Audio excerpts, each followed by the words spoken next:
우리네 삶이 끝나면 인연도 끝난다고 생각하는가? 라고 생각하시는 분들을 위해 준비했습니다. 제목 Endless. 널 사랑해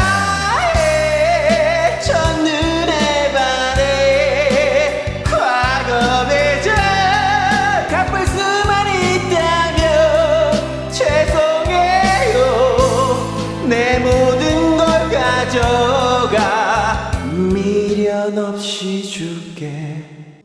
지난 과보론 2편에서는 빚을 갚으러 오는 인연을 다뤘는데 3편에서는 먼 과거에서 내가 큰 빚을 졌을 경우 또는 현재 내가 큰 상처를 준 인연에게는 어떠한 과보가 일어나는지 들여다보자.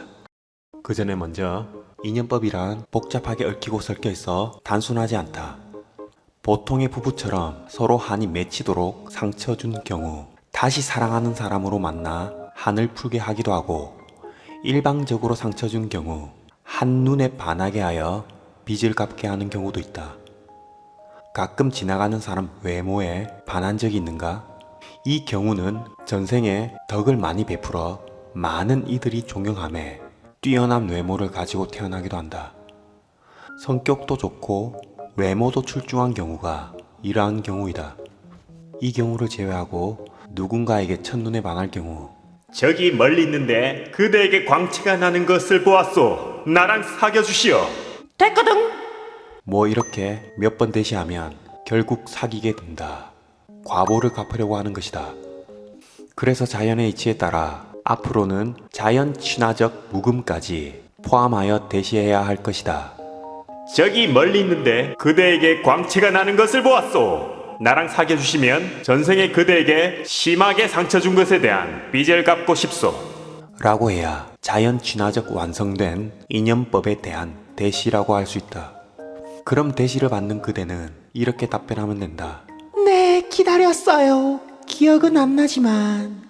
가끔 보면 여자 목소리를 기계음으로 돌린다고 하시는 분이 간혹 계셔서 UPD 영상에 나오는 모든 목소리는 UPD가 직접 내는 목소리다. 네, 기다렸어요. 기억은 안 나지만. 네 얼굴 보니 빠말대기 100대 정도 때려도 시원찮겠지만 일단 스타벅큐로 가서 얘기해요. 마음의 상처만 줬다면 이렇게 끝날 것이고, 재물적으로 빚까지 졌다면 이렇게 답할 것이다. 일단 스타벅큐로 가서 얘기하고 한정판 텀블러 사주면 생각해볼게요. 네, 당연히. 제가 전생에 여러 사람에게 상처 줘서 매일 스타벅큐에서 도장받아 놨소. 그대를 위해 기꺼이 텀블러 다 사주겠소. 나는 이성한테 첫눈에 반하는 금사빠. 아직 갚을 사람이 많이 있어. 여기서 하고 지난 세월을 생각하며 갑돌이 을순이 등등 많이 생각이 날 것이다. 부부끼리 UPD 영상을 보고 있는가? 그럼 서로 눈치 보게 될 것이다. 어머 당신 네가 먼저 꼬셨잖아. 지랄하고 자빠졌네. 우리 전생 체험 한번 해봐. 언제나 말하지만 전생도 과거도 중요하지 않다. 현재 그대 앞에 있는 사람을 사랑하려고 하는 노력을 하자. 그래야 다시 엮이지 않을 것이다. 이렇듯 자연의 이치는 한치의 오차가 없다. 거듭 말하지만 원수를 용서할 수 있는 사람은 없다. 단지 사랑이라는 감정으로 인연고리를 엮을 뿐이다. 그럼 본론으로 들어가서 가까운 지인의 소개로 한 번은 중년의 여성분을 만난 적이 있다. 너무 삶이 막막하고 항상 가슴이 미어터져 사주팔자를 보자고 했다. 사주팔자를 열어보니 구살신살 할 것 없이 중중했다. 성격도 급해 보였고 인성이 극을 받는 그러한 사주 구성을 가지고 있었다. 뭐가 그렇게 본인을 괴롭히는지 물어봤다. 큰아들이 20살의 교통사고로 죽었다고 한다. 얘기를 듣는 순간 사주팔자를 덮었다. 사주팔자 문제가 아니다. 과보의 문제인 것이다.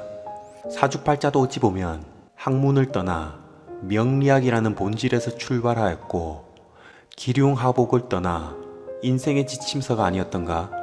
문자화된 사주팔자 안에서 답을 찾는다면 인간의 인연과보가 아닌 단지 음양오행을 부여받은 육신, 즉 동물로 본 관점이 아니었던가? UPD는 항상 사주팔자 학문으로는 한계가 있다고 본다. 용하다는 점집을 수차례 가보았으나 답은 정해져 버린다. 해라 하지 마라. 잘 나가는 역술이니 사주팔자가 잘 나고 지금 운이 좋아 사람들이 줄 서서 보는 것까지는 이해하겠으나 사람들의 인생이 그렇게 단순한 것은 아니지 않던가. 실패하면 어떻고 운이 나쁘면 또 어떠한가. 이 모든 것이 성공의 어머니이고 천국의 할머니가 아니던가. 인생에는 정해진 것은 없다. 큰 틀인 지구라는 곳, 각 나라에서 살고 있다는 사실만 존재할 뿐 본인의 자유의지에 의해 인생은 얼마든지 만들 수 있다. 이 만들 수 있다는 것에 초점을 맞춰야지 성패, 기륭을 따져서는 안 된다는 결론이 나온다. 이 중년 부인에게 기륭 하복은 중요해 보이지 않았다. 큰 아들이 죽은 이후로 여러 절을 다니며 기도했다고 한다. 그리고 지금까지도 죄책감에 시달리며 자신을 괴롭히고 있었다. 여기서 슬픔의 강도를 잠깐 보자면 사랑하는 사람을 잃은 아픔은 누구나 괴롭고 슬프고 가슴에 못이 박힌다는 표현에 가깝다. 하지만 사랑하는 자식을 잃은 슬픔이란 당해보지 않는 이상 어떠한 글로 말로 설명할 수 없을 정도로 강도가 엄청 세다.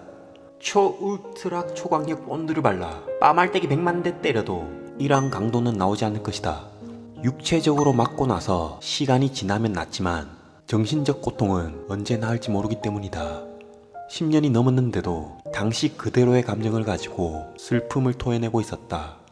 정말 팔자가 기구하다고 충분히 생각할 수 있는 대목이다. 이런 경우 사주팔자고 나발이고 어떠한 말로도 위로가 되지 않는다. 단지 깨달아야 될 뿐. 보통 이런 경우 전생에 큰 빚이 있을 때 사랑하는 자녀로 태어나 빚을 갚고 떠난 경우라고 설명하니 이미 큰절의 스님께서 인연 과보에 대해 들었다고 한다. 그래서 나는 이미 과보는 갚았으니 본인의 앞날을 보셔야죠 라고 전했다. 그냥 어떠한 말로도 위로가 안 될 뿐이다. 법륜 스님의 말씀처럼 아들아 잘가 라고 빠이빠이 하라고 말할 수도 없고 본인이 지은 업보를 남이 대신해서 갚아줄 수는 없다.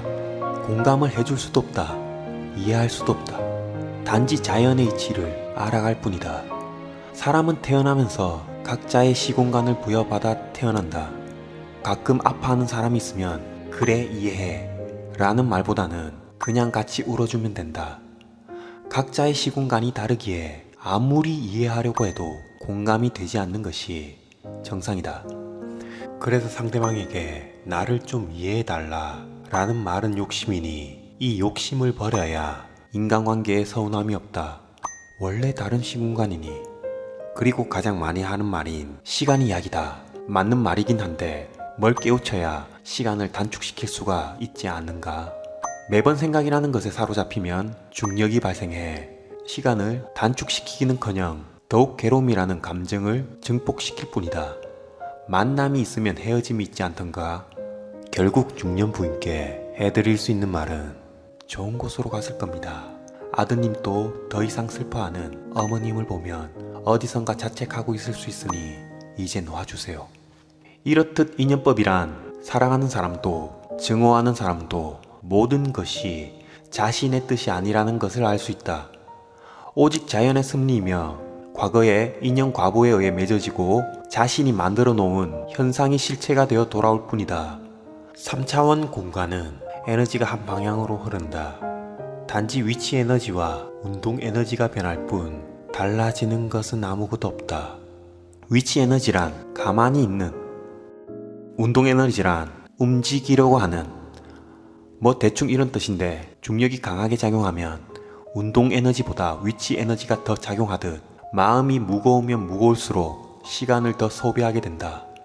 즐거움이란 운동 에너지가 작용하기에 빨리 없어지는 듯 보이고 괴로움이란 위치 에너지가 작용하기에 더욱 길어지는 듯 느껴진다.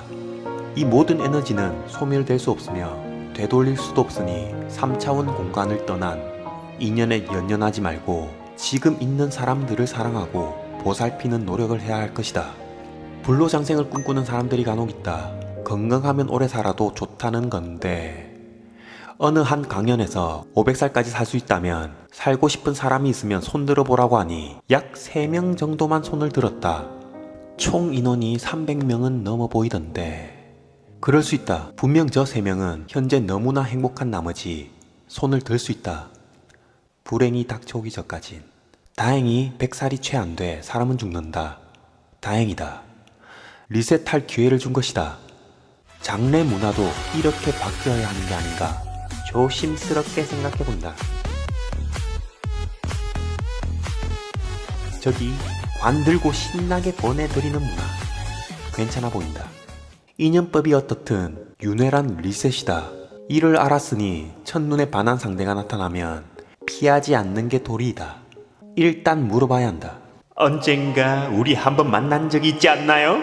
라고만 말하면 개수작 부리는 거니 언젠가 우리 한번 만나서 제가 그대에게 상처를 입힌 것 같아요. 방금 막 반했는데 그런 것 같아요. 라고 말하면 다행입니다. 고마워요. 라고 하면서 깔끔하게 포기하면 된다. 여기서 이런 질문을 할 수 있다. 그럼 악연이 아닌 선연을 만들려면 어떻게 하나요? 아무도 모르게 돕고 싶은 사람을 도우면 된다. 선행한 것을 제3자에게 알리면 반감이 된다. 그러니 누군가 길가에 쓰러져 있다면 도와주더라도 아싸, 기회야. 다음에 태어나서 나 어려울 때 꼭 도와줘. 이런 생각도 하지 않아야 된다. 그냥 당연스레 도와줘야 한다. 그리고 뉴스에 나오고 지인들한테 막 자랑하면 안 된다. 간혹 상관격이 하는 일이 아닌가? 라고 오해하는 역술인들이 있다. 상관격은 잘못된 관습이 보이면 고쳐주라는 것이지 어려운 사람을 도우라는 것에 초점이 맞춰 있진 않다. 저 사람은 분명 어려워진 이유가 있을 거야 라는 상관격도 봤으니 사람이라면 누구나 사람된 도리가 있다. 그 사람된 도리는 어느 누구에게나 공평하게 기회가 주어진다. 이것을 도덕이라고 한다. 도는 사람을 참되고 바르게 인도하는 길을 열어주어 서로를 위하는 마음에서 비롯하고, 덕은 타인을 이롭게 하여 모두가 득이 되고 이롭게 사는 것이다. 말 그대로 홍익인간이다. 도덕을 지키며 사는 사람들은 악연을 만들지 않고 자동선연이 이루어진다. 이들은 그 어떠한 종교도 철학도 필요 없는 성인들이다. 지혜로운 마음으로 운명을 이롭게 하고, 베푸는 마음으로 운명을 복되게 하며, 사랑하는 마음으로 자신을 행복하게 하고, 양보하는 마음으로 사회를 풍요롭게 만들어 나가며, 용서하는 마음으로 업장을 소멸하게 하는 것이다. 미련 없이